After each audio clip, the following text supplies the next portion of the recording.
Hi guys! Welcome to my vlog. Kung saan tayo ngayon, nandito tayo sa tinatawag nilang templo. So, ayan siya guys. Kung mapapansin natin, ang lalaki ng mga haligi nila, 'di ba? So, ayan siya. Kasi, yung mga bato, malalaki din. So, ayan. So, tara, akyat tayo. So, ayan. Medyo hihingalin ka talaga guys sa sobrang taas niya.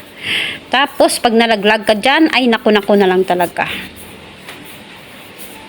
Farewell na lang talaga. Farewell to you, my friend. So, ayan. Wow. So, 'di ba? Pero maganda siya tingnan. Pero, nakakatakot pag So, ayan. Nakakatakot yung sobrang taas niya. So, dito guys, yung sementeryo nila dito, hindi din magpapatalo sa mga lanterns. So, ayan. Ang ganda, 'di ba? Bongga. So, ayan. Parang namamasyal ka lang. Parang lang siya. Parang palengke lang. Parang hindi mo malalaman na na sementeryo ba. So, ayan siya guys. Chinese New Year kasi dito, kaya pagkatapos talaga kumain, marami talaga yung pumupunta dito guys. Syempre, to remember their loved ones. So, ayan siya. Maganda din yung nila guys. Hahanapin mo lang yung namatay na relatives mo or someone you love. Nawala na dito, nandoon na sa heaven. So, ayan siya. Tingnan mo lang yung pangalan niya, hanapin mo lang yung yung picture niya. Hindi ka mahihirapan kasi may mga picture talaga. So, ayan, 'di ba? Bongga. Hindi tulad sa Pilipinas.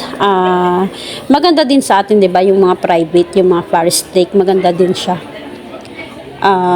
Pero pag public talaga, kawawa talaga tayo. Yung kailangan mo magsindi ng kandila pero patong-patong yung mga patay doon, kaya ganyan lang yung pinagkaiba kapag mahirap ka or mayaman ka. Pag mayaman ka talaga, easy na lang ba, kaya habang buhay pa tayo, humanap na tayo ng mag-invest na tayo ng yung pwede tayo maghanap ng yung mga St. Peter na yan, 'di ba? May kabaong, and then pag gusto mo ng ng bahay someday na kung saan ka hihuhulog, nandiyan lang din yung forest lake. Medyo mahal siya pero invest lang habang may lakas pa tayo. So, ayan siya guys, bababa na tayo. So, ayan siya. Ang lalim talaga.